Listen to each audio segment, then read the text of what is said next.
স্বস্তির যাত্রায় ঈদের আনন্দ ভাগ করে নিতে স্বজনদের কাছে ফিরছেন রাজধানীবাসী। নির্দিষ্ট সময়ে ছেড়ে যাচ্ছে ট্রেন। কমলাপুর রেল স্টেশনে ভোর ৬টা থেকে পারাবত, সোনার বাংলা ও মহানগর প্রভাতী সহ ৭টি ট্রেন নির্দিষ্ট সময়ে প্ল্যাটফর্ম ছেড়ে গেছে। স্টেশন মাস্টার বলছেন, প্রতিদিন ৫০,০০০-এর বেশি যাত্রী ঢাকা ছাড়ছেন। ঈদে সারা দেশে ১২০টি আন্তঃনগর ট্রেনের বাইরেও রয়েছে ৫ জোড়া বিশেষ ট্রেন। তাছাড়া বিভিন্ন লোকাল, কমিউটার ও মেইল ট্রেন চলাচল করছে। সেই সাথে গতবারের চেয়ে এবার রেল যাত্রায় বেড়েছে যাত্রী সংখ্যা। তবে বিগত সময়ের চেয়ে এবারের ট্রেন যাত্রা আগের চেয়ে স্বস্তির।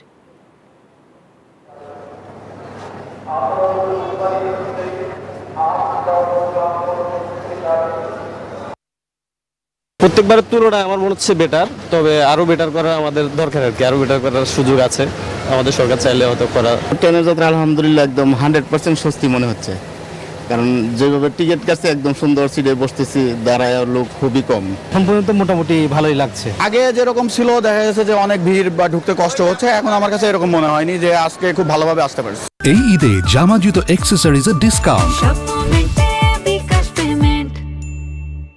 ধন্যবাদ লাইভা আপনাকে। আসলে ঢাকা থেকে যে ট্রেনগুলো ছেড়ে আসছে সেদিকে কিন্তু স্বস্তির কথা আপনি যেমনটা জানিয়েছেন, তেমনিভাবে কিন্তু চট্টগ্রামে আমরা দেখছি সকাল থেকে যে ট্রেনগুলো গেছে সেই ট্রেনের স্বস্তি কিছুটা দেখেছি আমরা যাত্রীদের। যেহেতু ঘরমুখো মানুষের ভিড় প্ল্যাটফর্মে দেখতে পাচ্ছেন যে অপেক্ষা করছে, কিন্তু বিজয় এক্সপ্রেস ময়মনসিংহগামী যে ট্রেনটি সেই ট্রেনটি কিন্তু এখনও পর্যন্ত আসেনি। আসলে 9টা 15 যাওয়ার কথা রয়েছে, তবে এখনও পর্যন্ত প্ল্যাটফর্মে আসেনি।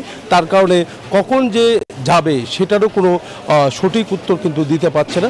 গতকালও কিন্তু আমরা দেখেছি বিজয় এক্সপ্রেস 1 ঘন্টা 30 মিনিট পরে কিন্তু এই চট্টগ্রাম থেকে ছেড়ে গেছে। একই সাথে পাহাড়িকা এক্সপ্রেস বলতে যে চট্টগ্রামের যে সিলেটগামী, চট্টগ্রাম থেকে সিলেটগামী যে ট্রেনটি ছিল সেই ট্রেনেরও শিডিউল বিপর্যয় ছিল। একটু আগেই সেই ট্রেনটি ছেড়ে গেছে, সেটিও কিন্তু 45 মিনিটের মতো শিডিউল বিপর্যয় ছিল। তার ময়মনসিংহগামী এই ট্রেনটিও কিন্তু ধারণা করা হচ্ছে আরও 1 থেকে 1.5 ঘন্টা সময় লাগতে পারে, এমন কথা কিন্তু আমরা রেল কর্তৃপক্ষের যারা দায়িত্বরত আছে তাদের থেকে আমরা শুনতে পেরেছি। কিন্তু আসলে শিডিউল বিপর্যয় যে হচ্ছে সেটার কারণে কিন্তু আসলে মানুষের দুর্ভোগ অনেকটা বেড়ে যাচ্ছে। আমরা একটু কথা বলতে চাচ্ছি, কয়টা ট্রেন ছিল? এটা হচ্ছে 9টা 15-তে, এখান থেকে হচ্ছে ছেড়ে যাবে জামালপুরের উদ্দেশ্যে। 9টা 15-তে, হ্যাঁ এখনো আসে না। এখন তো হচ্ছে আপনার 9টা 5 বাজে, 10 মিনিট আছে এখনো সময়। আসলে এখনো কি ট্রেন আসেনি? না, এখনো ট্রেন আসেনি। তবে এখন রিসেন্টলি ওই মাইক থেকে অ্যানাউন্স হচ্ছে যে রাইট টাইমে ট্রেন আসবে বা কিছু অবিলম্বন বা দেরি হইতে পারে। বুঝতে পেরেছেন যে মাইকে এখানে অ্যানাউন্স করা হচ্ছে, তবে কিন্তু দেখা যাচ্ছে ট্রেনটি এখনো পর্যন্ত আসেনি। আমরা কথা বলতে চাচ্ছি প্রতিদিনে, গতকালও এই ট্রেনটির শিডিউল বিপর্যয় ছিল। এই যে বারবার শিডিউল বিপর্যয় হচ্ছে, এটাকে আপনারা কি মনে করছেন, কাকে দায়ী করছেন? এটা নর্মাল সিজনে তো ঠিক টাইমে আসে সাধারণত। এখন ওই বিভিন্ন পাবলিকের চাপে যান্ত্রিক ত্রুটি বিভিন্ন কারণ দেখায়। নগরী রংপুরের রেল স্টেশনে আপনি জানেন যে আসলে প্রতি বছরই গত কয়েক বছর থেকে আমরা দেখছি যে রাজধানী থেকে অর্থাৎ উত্তর অঞ্চলে, বিশেষ করে রংপুর অঞ্চলের ঘরমুখো মানুষ যারা ঈদ করতে আসবেন তাদের জন্য বিশেষ যে ট্রেনের ব্যবস্থা, এটি কিন্তু ব্যবস্থা করা হয় না। এবারও কিন্তু তার ব্যতিক্রম ঘটেনি। উত্তর অঞ্চল যে বৈষম্যের শিকার তার প্রমাণ কিন্তু এটিও এবারে রংপুরে এই বৈষম্য বিশেষ ট্রেন না দেওয়ার কারণে অর্থাৎ ট্রেন যাত্রীরা চরম ভোগান্তিতে রয়েছেন। ঢাকা থেকে যারা আসছেন এবং যারা ঈদ করে ফিরে যাবেন তাদের জন্য কিন্তু অর্থাৎ ট্রেন যাত্রা সুখকর হবে না, কারণ দুটি ট্রেন অর্থাৎ কুড়িগ্রাম এক্সপ্রেস এবং রংপুর এক্সপ্রেস যাচ্ছে রংপুর স্টেশন থেকে। আমরা একটু কথা বলার চেষ্টা করছি রংপুরের স্টেশনের যিনি সুপার রয়েছেন একটু শঙ্কর গাঙ্গুলি, তার সাথে একটু কথা বলতে চাই যে এই যে ঈদ আর 2 দিন পরে ঈদ, এই যে আপনারা দেখেন রাজধানী থেকে রংপুর অঞ্চলে, বিশেষ করে রংপুর, কুড়িগ্রাম, লালমনিরহাট, নীলফামারী এই অঞ্চলের মানুষের জন্য এবারও বিশেষ ট্রেনের ব্যবস্থা করা হয়নি। মানুষের চরম কষ্ট হচ্ছে আমরা যতটুকু জানি। আপনি একটু আমাদেরকে বলবেন যে কেন বরাদ্দ হয়নি? ঈদ উপলক্ষে বিশেষ ট্রেন আপনার পার্বতীপুর থেকে আছে, ঢাকা থেকে পার্বতীপুর এবং চিলাহাটি পর্যন্ত আছে এবং পঞ্চগড়ও আছে, শুধু এই সেকশনে নাই। আবার রংপুর থেকে যদি কোনো লোক আপনার ঈদ স্পেশালি ঢাকা যেতে চায় তাহলে পার্বতীপুর ধরতে পারবে।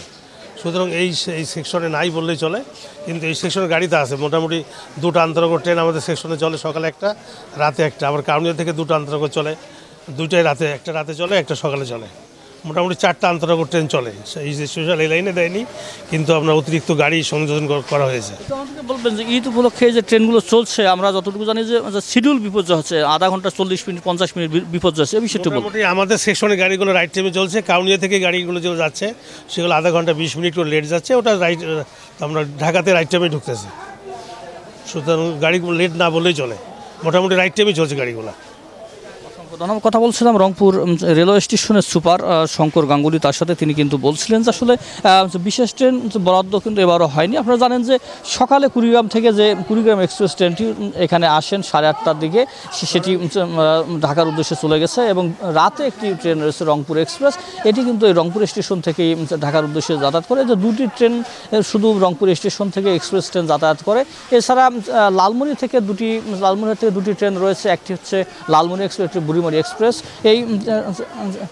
এই ট্রেনগুলোই কিন্তু আসলে এই অঞ্চলের মানুষের ভরসা। যেখানে আসলে ট্রেন একটি আনন্দদায়ক জার্নি, সেই জার্নি থেকে কিন্তু রংপুর অঞ্চলের মানুষ সর্বদাই বঞ্চিত হচ্ছে, বৈষম্যের শিকার হচ্ছে রংপুর অঞ্চলের মানুষ। এটা আসলে বৈষম্যহীন আবু সাইদের রংপুরের যে জন্য আত্মত্যাগ করেছিলেন আবু সাইদ, সেই আত্মত্যাগের কিন্তু কোনো ফল কিন্তু রংপুর অঞ্চলের মানুষ উপভোগ করতে পারছে না।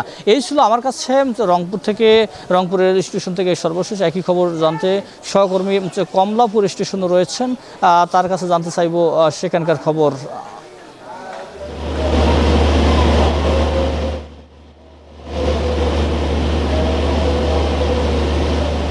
কমলাপুর রেল স্টেশন সকাল ভোর 6টা থেকে এখন পর্যন্ত 14টি ট্রেন হচ্ছে কমলাপুর রেল স্টেশনে নির্দিষ্ট সময়ে হচ্ছে ছেড়ে গিয়েছে। আর কিছুক্ষণ পরে কিন্তু আরও একটি ট্রেন হচ্ছে ছেড়ে যাবে, সেটি হচ্ছে পঞ্চগড়ের উদ্দেশ্যে ছেড়ে যাবে। আর এখন এখানে হচ্ছে কমলাপুর রেল স্টেশন সকাল থেকে ধূমকেতু, সোনার বাংলা, মহানগর প্রভাতী, এই ধরনের যেই দূরপাল্লার যে ট্রেনগুলো রয়েছে সেগুলো কিন্তু সুনির্দিষ্ট সময়ে হচ্ছে কমলাপুর রেল স্টেশন থেকে ছেড়ে গিয়েছে। আর এখন আপনারা দেখছেন যে কমলাপুর রেল স্টেশন কিন্তু যাত্রীদের উপস্থিতিতে, ঈদে ঘরমুখ মানুষের উপস্থিতিতে কিন্তু প্রতিটি প্ল্যাটফর্মে হচ্ছে কানায় কানায় পূর্ণ। আর কিছুক্ষণ পরে হচ্ছে ট্রেন ছেড়ে যাচ্ছে। আর স্টেশন মাস্টার বলছেন যে ঈদ উপলক্ষে যাত্রীদের চাপ সামাল দিতে হচ্ছে 5 জোড়া বিশেষ ট্রেনও চালু করা হয়েছে। সেই সাথে হচ্ছে তিনি বলছেন যে প্রতিদিন হচ্ছে 50,000 যাত্রী কমলাপুর ট্রেন স্টেশন থেকে ঢাকার বাইরে বা গ্রামের উদ্দেশ্যে চলে যাচ্ছে। আর হচ্ছে কমলাপুর রেল স্টেশনে হচ্ছে সার্বিক এই যে ঈদের যে যাত্রীদের যে চাপ, এই সার্বিক ব্যবস্থাপনা মনিটরিং করার জন্য, সুশৃঙ্খলভাবে করার জন্য হচ্ছে রেলের কর্মকর্তারা, যেমন আমরা দেখেছি যে রেলের কর্মকর্তারা তাদের নিজ নিজ অবস্থানে দায়িত্ব পালন করছেন, সেই সাথে আইন শৃঙ্খলা বাহিনীরও উপস্থিতিও আমরা দেখেছি। আর এবার হচ্ছে যাত্রীরা বলছেন যে এই দীর্ঘদিন হচ্ছে ছুটি হওয়ার কারণে হচ্ছে যাত্রীরা হচ্ছে ভেঙে যার সুবিধা মতো সময়ে হচ্ছে গ্রামের উদ্দেশ্যে রওনা হচ্ছেন, যার ফলশ্রুতিতে হচ্ছে সবাই কিন্তু যে যাত্রীরা বলছেন যে সবাই হচ্ছে এবার হচ্ছে অন্য বছরগুলো বা বিগত সময়ের তুলনায় এবার হচ্ছে যাত্রীরা খুব সাবলীলভাবে হচ্ছে তাদের গন্তব্যে চলে যাচ্ছেন। সেই সাথে হচ্ছে এবার যাত্রীর চাপও কিন্তু তুলনামূলক অতীতের চেয়ে বেশি, মানে ঘরে ফেরা মানুষের চাপও কিন্তু বেশি। আর যাত্রীরা সবার মাঝে কিন্তু একটি স্বস্তি প্রকাশ করছে যে আগের যেই শৃঙ্খলা বা আগের যেই ব্যবস্থাপনা ছিল সেই ব্যবস্থাপনার হচ্ছে উন্নতি হয়েছে, এমনটাও কিন্তু যাত্রীরা বলছেন। আর কমলাপুর রেল স্টেশন হচ্ছে আর সারাদিনে হচ্ছে প্রায় 80 থেকে 85টি ট্রেন হচ্ছে কমলাপুর রেল স্টেশন ছেড়ে যাবে। এই ছিল কমলাপুর রেল স্টেশন থেকে আমার কাছে সবশেষ।